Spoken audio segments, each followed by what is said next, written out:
Okay, sir. Ay, magandang araw sa iyo, sir. Bobby Chong. Sir, ito na. Yung pasensya na kasi wala akong laser para magpadala agad kita. Itong gamit natin kay ano to? Gilbert Rialigo. Rialigo. Ayan. Kaya ngayon tayo nakagawa ng tutorial. Pero i-upload ko lang to para kung sakali yung ibang mga sa gustong bumili nito. No. Kumbaga magkaroon sila ng idea. Okay. Nakakabit na to, tapos buksan natin. No, makita mo yung kulay. No, kulay green yung laser, yung kanyang ilaw. Tapos open natin to. Open na yan.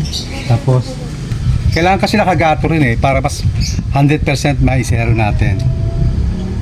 Pero pwede naman ding naka-tripod lang din. Pag mag-zero tayo, hindi po pwedeng 5 to 7 seconds. No? Dapat hanggang mare mga 10 seconds or 12 seconds para lumabas yung tunay na lakas ng accurate para madali po tayo makapag zero. Hindi po pwedeng 5 to seconds. Kailangan po lalakasan natin para lumabas yung tunay na lakas, yung accurate ng toyga natin. Ano po mga kasig? Okay, target natin ha. Okay, hanapin natin yung bala. Hanapin natin yung tama.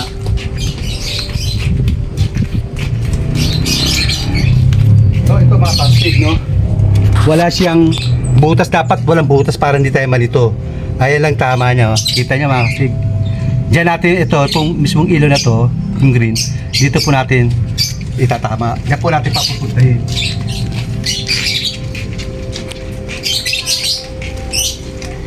Okay. Hindi ko na alam kung ano nito eh. Pakipunta ka, doon ka lang pumunta. Sige. Doon ka lang Kita pumunta ko. rin. Para siguradong doon sa tama yung green. Kung nakaranan na, para baba. Dito. Taas, konti. Dito. Okay, sige. Just natin lang pa kaliwa. Okay na?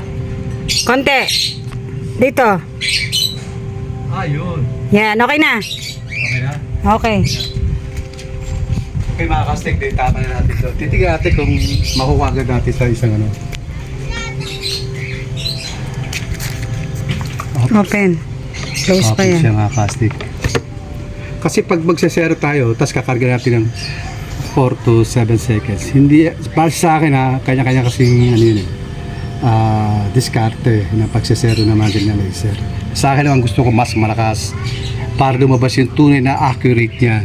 Hindi pwede yung mahina. Paano kapag tatarget kayo malayo? Meron na yan. Sarap Hindi yan. mahina yung ano nyo, yung inyong kaya lang abutin bala nyo.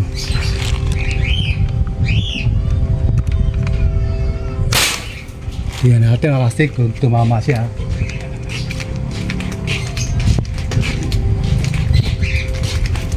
Doon pa rin. Ito sa kabila. Ito yung tama, no? Mga kasig, no? Ayan. Diyan natin puputin. Diyan ka lang. Nakagalaw kasi din eh. Okay. Saan yan? Baba. Dito, yan. Baba mo.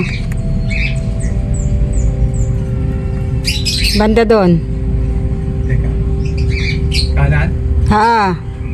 Hops. Yan. Taas, konti. Konti lang. Kalawa. Yan. Kala? Konting birada dito. Kanan, kaliwa. Kaliwa. Parang sasakyan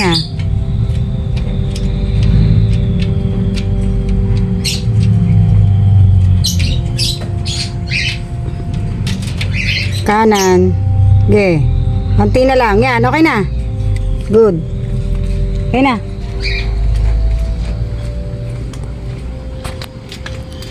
Okay, alam na naman natin kung saan yung pakalawang tama, no? Ganyan lang, sir. Bobby Chong. Ito, open. Alimutan natin buksan. No? Pero doon kay Bobby Chong, sir, sa'yo, isang bala lang yun. Saka zero agad. Sambala. Eh, sa'yo, mura lang yun. 500 plus lang yun. Ito, 700 to. Ito laser na to. Okay na, meron na. Sarang mo na lang.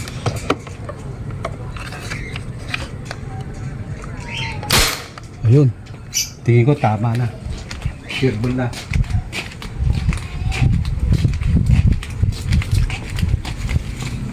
Ito pa rin.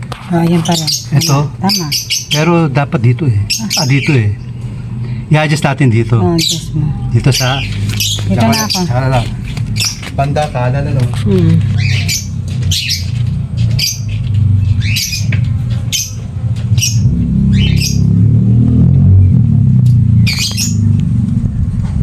Okay na? Hindi pa.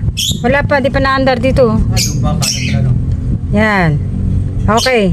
Okay na? Okay na. Konti pang konti. Yan. Okay na.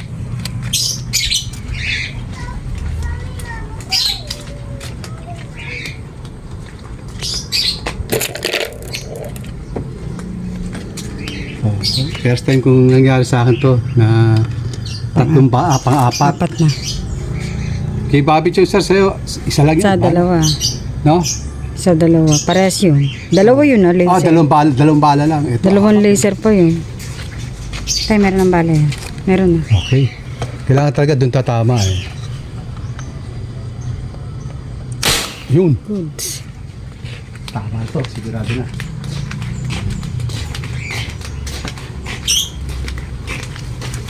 Okay, mga kastig. Ayan na, shoot Ito na, sit na. Yung tama niya.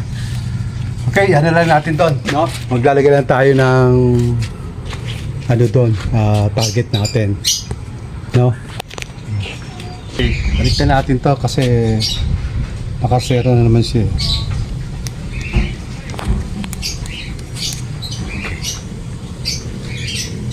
Para din palang ano to.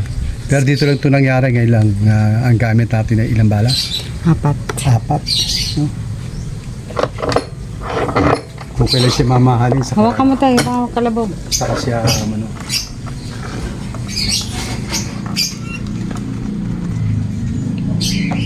Okay.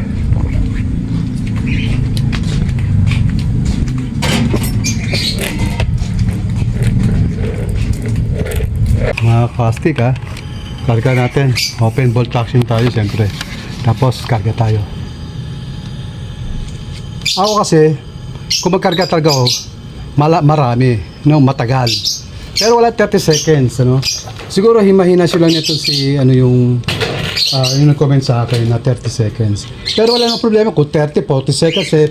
Problema na ng maker yon kung anong diskarte. Kasi yun yung kanya diskarte eh. Okay?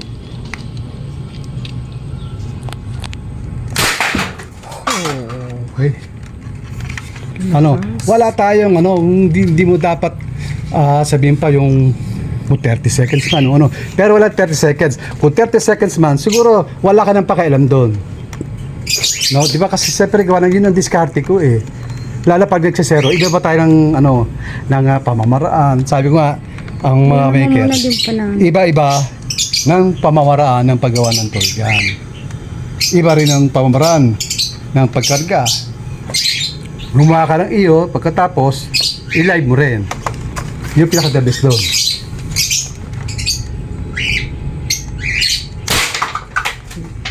Kita nyo, lalakas, no? 5 seconds, tigatin. Hindi. Huwag na 5 seconds kasi. Pwede rin. Okay. Papakita ko sa'yo. Open tayo, 5 open. seconds lang, kahit 4 seconds lang. Open. Katama yan. Open. Open. Open natin, ha? Kita mo ito. Tignan mo dito. Okay. Okay. 1, 2, 3, 4. Ito nag-stop. Yan. Pakita ko sa'yo na hindi lang yan pang 30. Saka balabong 30. Ikaw lang nagsasabing 30. Wow. Diba? 4 seconds lang yun. Huwag kang masyadong, ano, yung mag-isip. Kasi una, wala ka namang alam eh. Ano ba alam mo? Kasi kung nagawa ka, hindi ka sasali sa aking, ano, parapol. Nagkakaganyan ka, diba?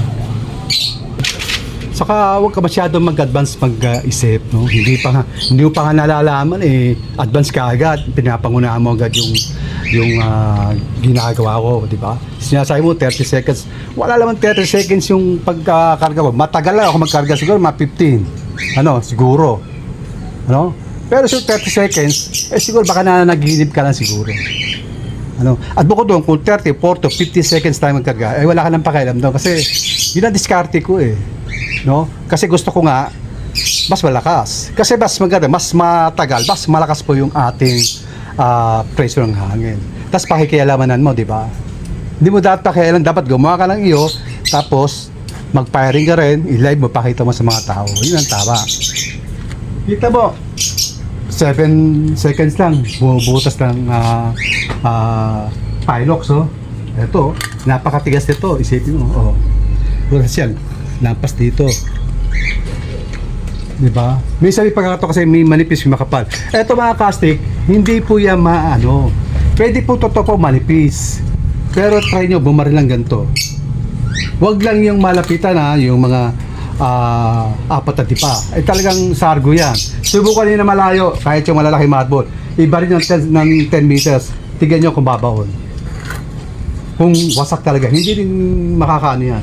Pwede bumaon. Kasi gumana rin po tayo ng ganyan marble. Kaya alam ko na po yan, marble, bolitas, BBS. Kaya alam ko na po lahat ng lakas ng kakayanan ng bawat tangke o yung kakayanan ng mga bala natin. Ano po? Tatarget po tayo yan. Mas makapal po ito. Sa tingin nyo lang ay manipis pero makunat po yan.